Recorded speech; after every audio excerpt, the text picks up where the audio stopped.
Hello guys, so today our topic is how to play Roblox on PC using LD player. So first of all you need LD player.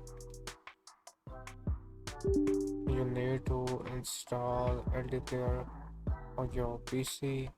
You can easily create or set a path in which folder you want to install LD players.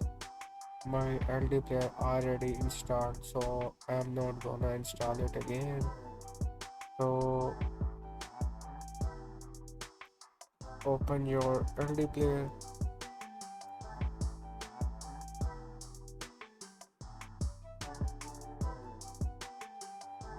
I will also put the link in description for downloading LD player.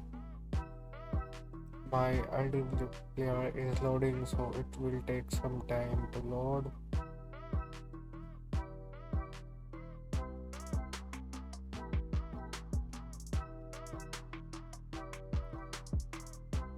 So my LD player is loaded, so first of all you need to go Play Store.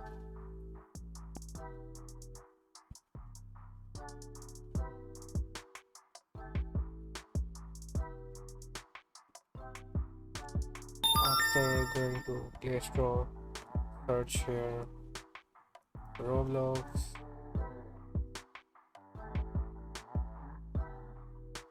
So as you can see, you can easily install Roblox game like Android devices in your PC. So please like and subscribe. Also the LD player link in description. So our video is end here.